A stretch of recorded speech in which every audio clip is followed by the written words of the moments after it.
Yeah, I'm from the University of Iowa, and it's very happy to be here. I appreciate Nick taking all the trouble to pull this together. I am currently the Obermann Center Public Scholar for the University of Iowa, which the short kind of explanation is a foot in academia and a foot that steps into the public sector, that looks into our communities.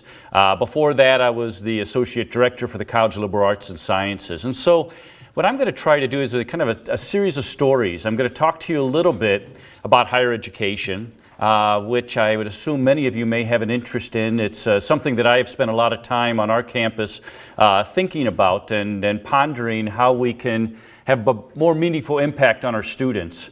And I'm going to talk to you also through a few stories about some of the experiments that we've been doing and some of the thought processes that I've been going through. As I've grown older, the artist in me likes to imagine my life as a novel that I can direct in interesting and dramatic ways. There are both villains and heroes and a noble quest being pursued. And much like authors using paper, writing one's own story demands moments of silence where you're forced to sit patiently and wait for the muses to appear. Sometimes their voices are soft and barely audible. And then there are moments when they speak piercingly and beckon you on an adventure. This is a photo of my wife Renee and me in college. It's taken me years of counseling to become self-assured enough to share it publicly. The reason should be obvious. I resemble a puppet of sorts, gangly arms, big aviator glasses. When I met Renee, I was in the midst of the first of my 2 junior years at Northern Illinois University in DeKalb. I weighed less than 120 pounds, which was actually about 10 pounds less than she did, and something that's very dangerous even to say in public even today. And I was a double major in art and music, and according to Renee's parents, carried all the prospects of a trailer park. When I used to pick Renee up for a date, I did so in my dad's 1970 aqua blue Opel GT, which required the gas pedal to be pumped exactly 30 times before it would start. True story. 29 and it wouldn't turn over, 31 and it would flood. And when the car was finally running, a leak in the exhaust pipe would spew carbon monoxide throughout the interior. And by the time I'd traveled the 30 minutes to her parents' home, I'd be seeing all kinds of yellow submarines. Once my thinking was so muddled, I actually forgot to pull the car over the road to park, and instead simply turned off the ignition and left it sitting in the middle of the road. We married in October 1982, and a few years later fled our picturesque view of Kmart and the suburban sprawl that surrounded it for Iowa. That fall, I entered graduate school with the intention of earning an MFA in painting, but after a random class on aging and a few misunderstood canvases, I found myself pursuing a graduate degree in leisure studies instead, undoubtedly making Renee's parents feel much better about the decision. I was awarded a teaching assistantship, and on the first day of class, asked to lead a discussion on Plato. Some scientists theorize that people forget traumatic events because it's safer for them to do so, and I will tell you the distress over Plato's Phaedrus alone cost me years of memories. But in the midst of that experience, I came upon a trail of clues that began to reshape my life. Plato wrote about 30 dialogues, and while he didn't claim any of the views were his own, his language gave him away. When Plato began to think and write about freedom, he employed a common Greek word, skole. And in the modern age, skole is translated simply as leisure, but Plato used the word to build ideas about something much deeper. The freedom Plato was trying to describe was a freedom from work, a freedom from social and state obligations, a freedom from necessity. And to Plato and the Greeks, every creature had a gift that defined what they were meant to do. And man's gift was the mind.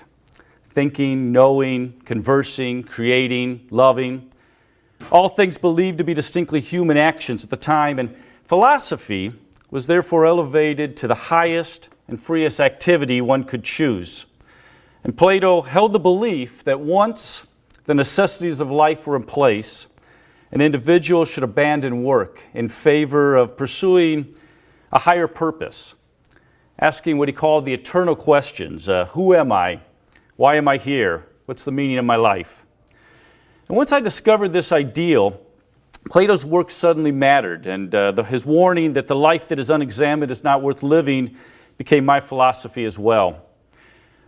At that point, I was in my 20s and determined to craft an existence worthy of examination, of inspection. I sought out mentors and embraced new experiences and took up issues I cared about, and I had no idea where the greater reorganization of my life would lead. Robin Marantz-Henig writes that the 20s are like the stem cell of human development, the pluripotent moment when any of several outcomes is possible. Decision and actions during this time have lasting ramifications. The 20s are when most people accumulate almost all of their formal education, when most people meet their future spouses and the friends that they will keep, when most people start on the careers that they will stay with for many years. This is when adventures, experiments, travels, and relationships are embarked on with an abandon that probably will not happen quite this way again. Meg Jay's reanalysis of the research done at Boston University and the University of Michigan concluded that roughly 80% of life's most significant events take place by the age of 35. From that point on, Jay writes, we largely either continue with or correct for the moves we made during our 20-something years. The irony is that the events that lead to a successful career, rich family life, personal fulfillment or lack thereof, are typically not recognized in the moment. Rather, they develop over days, weeks, or months to little fanfare. And it's only in retrospect, often many years later, that their importance is grasped. At the moment, there are 50 million 20-somethings living in the United States, many of whom are functioning under mountains of uncertainty. What will I do? Where will I live? Who will I be? And while attending college has become an increasingly important runway to adulthood, it is offering fewer and fewer, I would challenge, direct answers to questions such as these. When my father made his bold decision to hitchhike off the family farm and onto a college campus, he left behind confused parents who had never finished high school. 4 years later, he had little trouble parlaying his diploma into a teaching job and was soon supporting a family of his own. Like many of his generation, a college degree was the perfect launching pad for a successful adult life. Through the 1960s, 1970s, 1980s, college education remained a similar passport to a job for many young Americans. If you weren't employed, it was likely by choice. If you didn't like the job you had, you could more often than not find something better. Sir Ken Robinson notes university degrees used to have a high market value in part because they were relatively scarce. In the 1970s, Robinson writes, about 1 in 20 people in the old industrialized economies went to college. The current target is 1 in 3, rising to 1 in 2. And when anything becomes too common, its value tumbles, and something new is needed to create an edge. It isn't enough to simply have a college degree anymore. What needs to be remarkable. And most new college students will have to accomplish this feat while running into a headwind. Battling an unemployment rate of nearly 10% for the generation, for roughly half of today's graduates land in jobs that do not require a college degree. And with the median starting salaries at around $30,000 and median student debt running about the same, there's little room for error.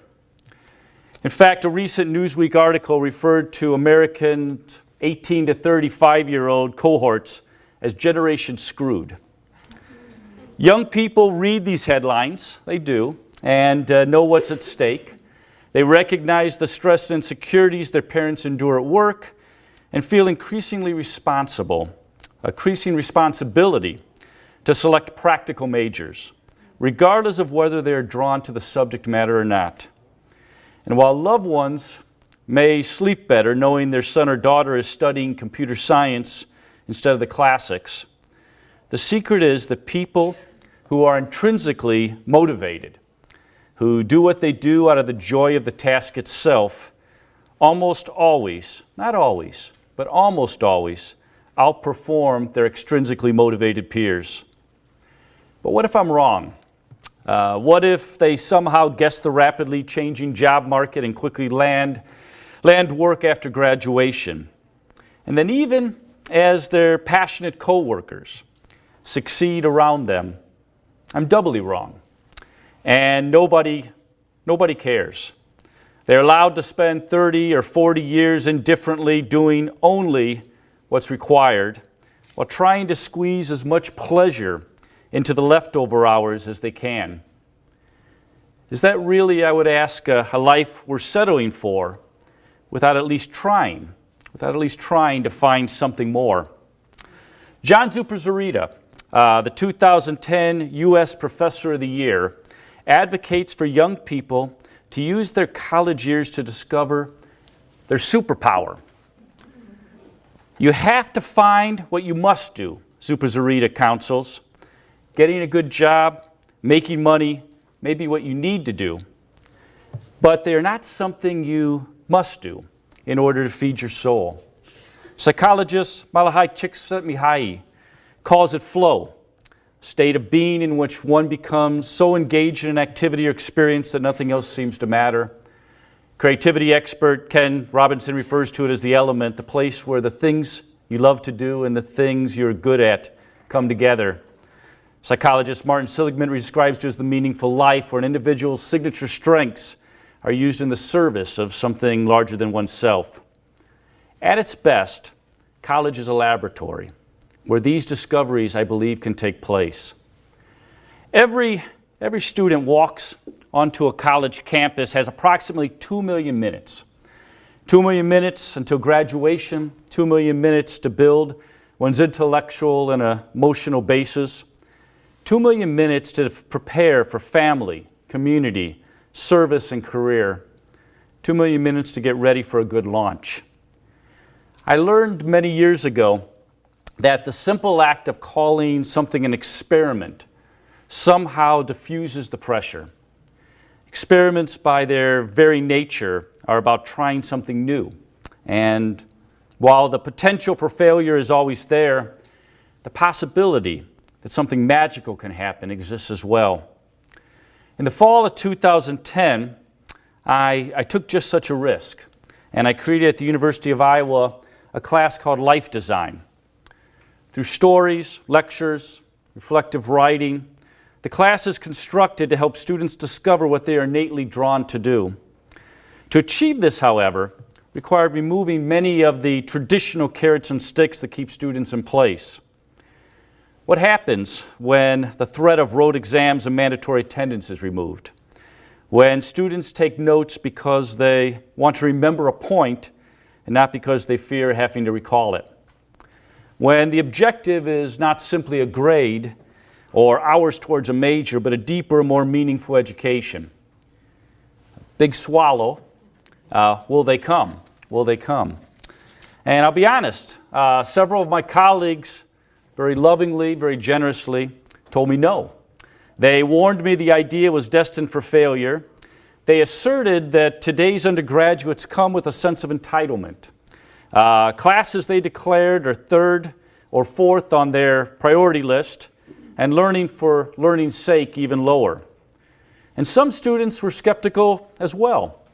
After years spent in uninspired classrooms taught by inaccessible professors, they would need a lot more than carefully chosen words to believe again.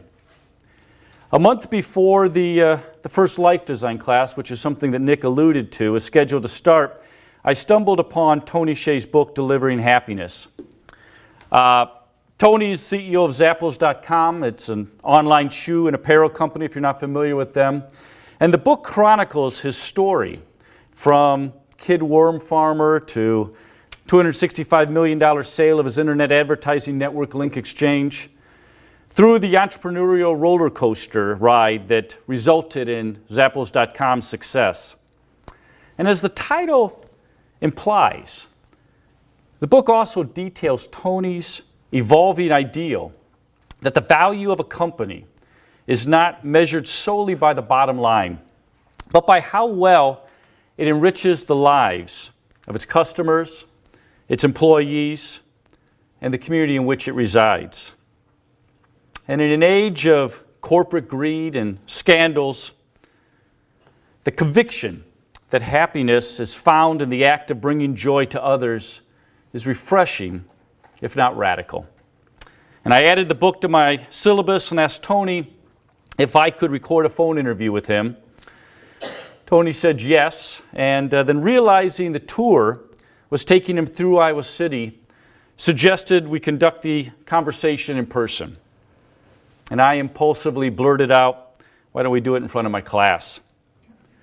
A secret most instructors don't like to let out is that students have a tendency to fall asleep during lecture. It's true. It's true. I will admit it publicly. Most try and fight it. Few actually ever hit the ground. And eventually, you get used to it. In fact, these days, if I start to see more than one student going down at a time, I will quickly slow my speech and try to take out the entire room. But this kind of reception, as you can imagine, is an instructor's worst nightmare when played out in front of a guest. As I have shared privately with Tony and publicly to hundreds of others, Tony's visit was a defining day in my academic life. Do you want to know what every student silently craves? What makes learning come alive and sets their hair on fire? They want to be inspired. And do you want to know how class ended that day? With 150 young adults gathering up their belongings, following Tony across campus, and continuing the conversation in a gravel parking lot alongside his bus. Emboldened by the unexpected success, I got bold. I began inviting every exciting person I could think of to come to class for a visit. And over the next couple of years, authors, chefs, magicians, activists, athletes, and CEOs alike passed through packed lecture halls to urge undergraduates to look for the things that make them come alive and then trust them to shape their lives. One of the most memorable, somebody you might not necessarily think of, but one of the most memorable teaching experiences was when 2.5 Men co-star Ashton Kutcher stopped by. Might be unexpected, but I kept it as quite a surprise to my students, and when he walked into the room, there was a buzz of excitement that I wish I could replicate. I really do. Wish I could replicate in every lecture. Ashton and I hadn't had an opportunity to discuss what he was going to talk about, to say beforehand. And I have to admit, I'm being a little concerned that he could last an entire hour. But what resulted was one of the most thoughtful discussions I've heard on a college campus. Ashton spoke about his small-town upbringing and the bitter divorce of his parents. He shared the stories of the high school arrest that confined him to Iowa City and the big break that took him to New York. But there was one moment in particular that I carried with me ever since. It was when Ashton asked my students to raise their hands to a series of questions. How many of you think you can be a fireman? How many of you think you can picture yourself as a CEO, an artist, an engineer, a teacher? With each inquiry, only a scattering of hands would go up. And when Ashton asked, how many of you believe you could be the President of the United States, there was only but one outstretched arm. Why? Implored Ashton, especially when you're at a point in your lives when everything is still possible. Many of my students told me that day that they promised themselves that they would never put their hand down again. But as one semester rolled into the next, I began to see a new storm forming. In increasing numbers, these same young adults were returning to my office, and they would enthusiastically share the great things they discovered, how wonderful the university had opened up to them to be.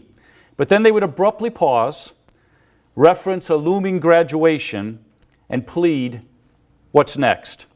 How do I plug in?" Initially, I did what most people in my position do. I scrambled to make hasty introductions and write thoughtful letters of recommendation, all of this fueled by the fear of losing them. With an impatient world gnawing on the other side of a commencement stage, it takes little to get swept into a cubicle. And then one day, all grown up, the same people who had eagerly wanted to leave their mark on the world now sadly believe those dreams are just for the young and naive. It was time for another experiment. Faced with a senior design project, Avery Bang and 4 of her civil environmental engineering classmates proposed a radical idea to their professors. What if we actually built something? As Avery says now, to see a project from concept to implementation was not an experience that I had ever had, and I was about to graduate as an engineer. What Avery and her fellow students had in mind was to design and build a footbridge near the rural community of Urbana, Peru, to a population cut off from the only school, healthcare facility, and marketplace. His proposal promised profound change. Now the executive director of Bridges to Prosperity, Avery understands just how important that early decision was to her professional trajectory. It was the first time I realized that I could have a team outside of sports, Avery recalls, that I could rely on people. I had these 4 individuals who would do anything for me, and I for them, in a setting where we were moving towards a common good. While smart corporations rightly identify creativity as their most precious commodity, far too often higher education is trapped in an old industrial age model that rewards students with the best memories and bubble sheet exams. But the good news is that it doesn't have to be that way. The great Kurt Vonnegut, author of such classic works of literature as Slaughterhouse-Five and Cat's Cradle, understood the spirit of a true academic adventure. Addressing his 1965 class as beloved, Vonnegut described the twists and turns their inquiry together might take. As was said to me years ago by a dear, dear friend, Vonnegut wrote on the course syllabus, "Keep your hat on. We may end up miles from here." While 20-somethings have a unique generational voice to offer society, a lack of opportunity, resources, and experience often holds them back. This is a loss on both sides. Not only do our cities and communities need their energy and idealism, but young adults need mentoring and mentored opportunities to start constructing their contributions as well. Young people also have a capacity to dream big. And while frequently dismissed as youthful innocence, those who find a way to protect that fragile quality often make the greatest difference in the end. My proposal was to create a semester-long interdisciplinary class that focused upper-level undergraduate students on creating something real. And once again, my new course found Tony Shea.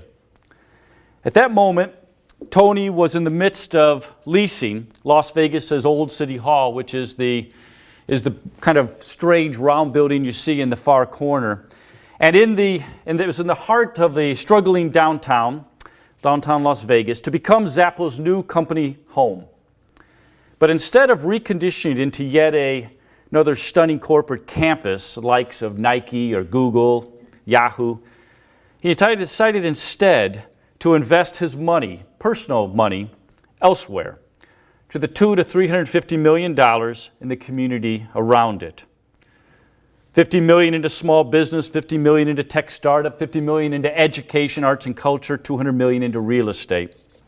In August 2012, I decided to travel to Las Vegas and see what is now known as the Downtown Project for myself. Tony is a fascinating character study in contradictions. An introvert who invites nearly 600 people a month to tour his condo, a multimillionaire who takes the time to not only read 2,000 emails a day, but personally respond to most of them. A CEO who values statistics yet is willing to invest heavily in passion alone. The boldness and vision of Tony's Downtown Project undertaking was inspiring. And by the end of that week, the University of Iowa's Reimagining Downtown class was born. Tony provided the students with a $50,000 budget and charged them with creating an idea that would contribute to the Las Vegas community. And he also requested that the class spend its spring break exploring the city, learning both what it needs and cares about. After a rigorous application process, 14 students were selected to participate in the journey, stretched from a dance major to a finance major, and dispelled every myth that implies young people are somehow self-consumed or unmotivated. Midway through the semester, the students presented their ideas to Tony and two of his senior leaders. Gathering took place in what is now the shopping, dining, and entertainment destination known as Container Park. But on this day, students stood on fake grass, sandwiched by a couple of large trailers, and three executives eagerly listened from a kid's picnic table. It was a great moment. It was a great moment. By the end of July, the students had completed the groundwork for a community-based business serving raw vegan treats while inconspicuously educating downtown Las Vegas on eating right.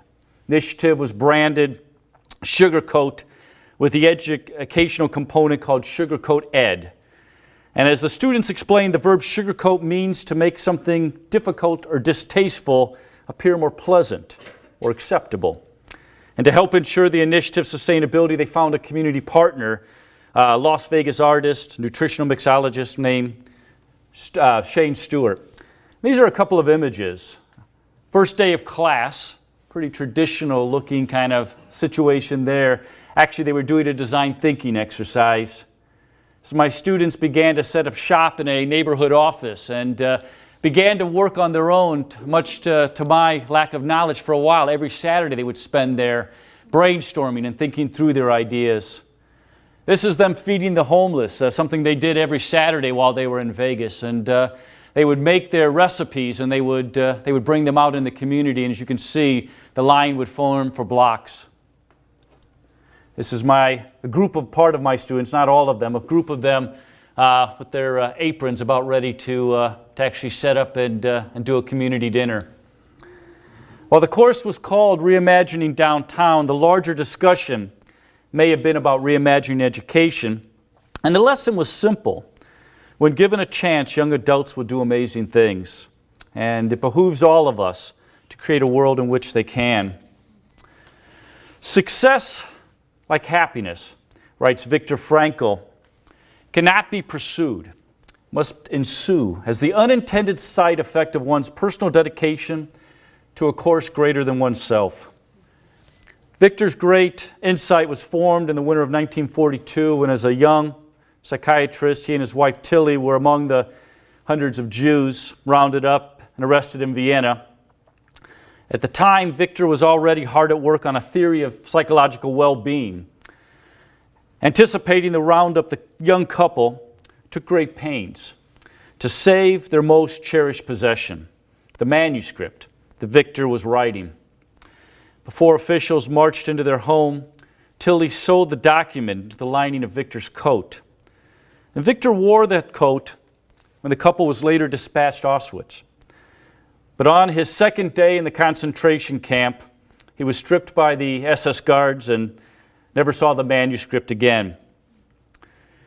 In the ensuing 3 years at Auschwitz and later Dachau, as his brother, mother, father, and pregnant wife all perished in the gas ovens, Victor worked to recreate the text by scratching notes on stolen scraps of paper. In 1946, 1 year after the Allied forces liberated the concentration camps, those crumbled pieces were transformed into what would become one of the most powerful and enduring books of the last century, Man's Search for Meaning. Within those pages, Victor argued that man's main concern is not to gain pleasure or to avoid pain, but rather to see a meaning in his life. When we're no longer able to change a situation, we're challenged to change ourselves. I'd like to close with a personal story. Maybe not something that fits quite as well with the science of happiness, but more with the bottom part of the yacht that we talked about. It's a personal story, one I would typically share, to be honest with you, and with only my students. It's a tale of my nephew Mike. It's Mike on his 21st birthday on the right there. Mike was a junior at the University of Iowa, and the account begins in the spring semester, the Friday before final exams. I remember three specific things about that evening. Mike didn't touch his dinner.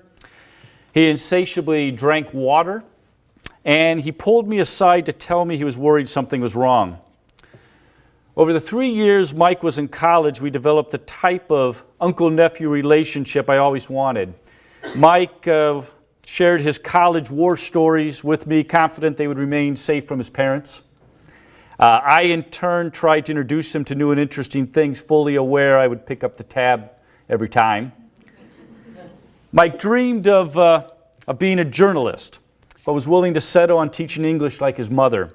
His loyalty to the Chicago Cubs and Bears was quickly replaced by his love of the Hawkeyes. And my kids and I used to enjoy watching Mike on national TV, banging on the wooden sign that bordered the Hawk's Nest, or taunting opposing players from the sidelines. Every fall, he would borrow our sleeping bag so he could be the first in line for tickets. With only a year left at the university, Mike had begun to step up his call for me to return to teaching. I had initially taught as an instructor in the leisure studies and the sociology departments prior to Mike's arrival on campus. And while Mike's pitch was always a plea to shape young minds, my underlying suspicion was the only thing Mike was wanting to have reshaped was his GPA. And how could I face your folks after I flunk you was always my reply. That night, Mike drove back to his parents' home in Illinois. And I phoned the next day to see how he was feeling. His mom said that he had a slight temperature and was asleep. And over the weekend, I received a voice message from Mike apologizing for missing my call. Next call came from the emergency room. My sister-in-law, Cindy, later told me that Mike arrived to the hospital in so much pain that the nurses were instructed to give him morphine. He was literally pulling fistfuls of hair out of his head, she said. Suspecting an appendicitis attack, Mike was rushed into the operating room, and no sooner had the surgeon opened him up than they slowly wheeled him back. They were wrong. He had colon rectal cancer. While Mike endured rounds of chemotherapy and my family defiantly began wearing cancer sucks buttons, I packed up the belongings of the life Mike had left behind on campus. Within those possessions were the artifacts of all the things Mike loved to do. Pink suits and retro hats for trips to the bars, hundreds of worn CDs, a bike prominently parked in the living room for safekeeping. I spent much of that summer in the college town I call home, watching packs of young people plotting their futures. And it was difficult. I'll be honest, it was difficult to be reminded of what Mike was missing. After his diagnosis, Mike never read another book. He never attended another class, never went on another date, never goofed around with his fraternity brothers again. I brought his CD collection home and it has never left my house.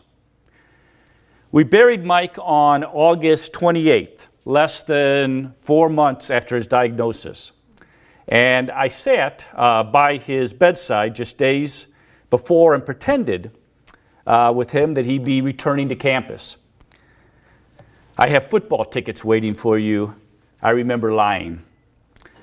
Though the idea of ever leaving the hospital was by then absurd, we elected to suspend reason in favor of the story we wanted to hear. As my wife's immediate family stood in my sister-in-law's front lawn dividing up the floral arrangements from the funeral, I took a moment to check my voice messages back home. And there was only one call waiting for me. It was from the academic coordinator of the Leisure Studies program. And the message asked if I'd like to teach a course in the spring semester. The call went on to explain that the class was about trying to prepare students for a good life. This was his terms, a good life. Doesn't pay very much, he said, but you can make a big difference. And I impulsively accepted without consulting my wife. It seemed like the right thing to do. I used to think that Mike's death was some sort of senseless anomaly. And to a degree it was. But in the years since, I have witnessed challenges in the lives of many of my students. As anyone who teaches knows, a classroom is like a community. In the sea of faces are hidden struggles, big and small, that threaten to disrupt young lives just as they are getting started. I've tried to use my position at the University of Iowa to lend a hand, to take the experience time provides and share it with a generation still trying to see their dreams in color. This group will need to be given opportunities, unlimited experience, and time to find their footing. The bridges that they are crossing are treacherous and demand more beams every day. For those of you in the midst of that journey, and I know we have a few students here, I encourage you to stay strong. We need you. For those already standing on the other side, I implore you to reach back. Thank you. Oh yeah, I mean, this is just one of, as I mentioned, she's now, if you Google search Bridges to Prosperity, she went on after Iowa with that undergraduate to get both her master's and her PhD. She was named as one of the 10 under 30 civil engineers in our country, under the age of 30, and she's gone on to build bridges just like that to actually make those same kind of connections for communities all over the world. So not only is that bridge still growing strong, but hundreds and hundreds have followed. Yeah, I mean, I'm not sure it's the primary source, but but it certainly has issues that concern me. I've spent my whole adult life on a college campus. And so I will preface this by saying that to me, that's sacred ground. It's a special, magical place. I come onto Eddy College campus and I immediately feel at home, and I feel a kind of a quickening in my step. It's a place where young minds are trying to learn. It's a place where knowledge is being sought, and I find that inspiring. But I do think that, to your point, I do think that there are questions that higher education needs to be asking ourselves, and there are some real struggles and challenges that are facing us. One of the things that I have gradually begun to do from the student population is looking at how the city can become our classroom, how you can take the scholarship and research that many of my colleagues and the scholars that you've heard speaking here that are spending their lives dedicating, this information that's important for us to know, and how can we better plug those in to the social challenges and problems that our world is facing, because our cities and communities need that knowledge. How can we then take in our campus, 30,000 undergraduates who I believe want to get their hands dirty, that they want to take what they're learning in a classroom like this and actually see how it applies and how it works, and how can we begin to then engage them, their idealism, their energy. And not only are our cities exciting places for both of those two entities to play, but the problems that they're facing needs them. And so I've gradually been looking how to push those boundaries. As you saw, I did a couple of classes that were experimental. I've spent the last year actually in Las Vegas, witnessing, participating, trying to understand that social experiment that Tony Hsieh is building, that 19 square blocks, that $350 million investment. And much of my work was trying to think, how can higher education plug into that? We did a faculty institute where we brought an interdisciplinary group of faculty that met with community leaders, met with the social problems. Because the other thing interesting about Las Vegas is that not only is he trying to try and accomplish something very bold, but he's doing it in a place that's facing almost like a petri dish of all kinds of social challenges. The issues of homelessness and the educational system is a horrible state in the state of Nevada. So, how do we push those? How can we begin to encourage colleagues? Certainly the ones we had here today are well plugged into research that has impact. But I know that many of my colleagues, I would love to encourage them to try to measure impact. They're beginning to do this at ASU, or at least in verbiage. It's hard to measure it. It's hard to know how to reward it. But how can the work we do as academics, how can it be measured on the impact it has and plugging it in more directly with social problems? So that's where the university, I think, can begin to play a more special role in the issues.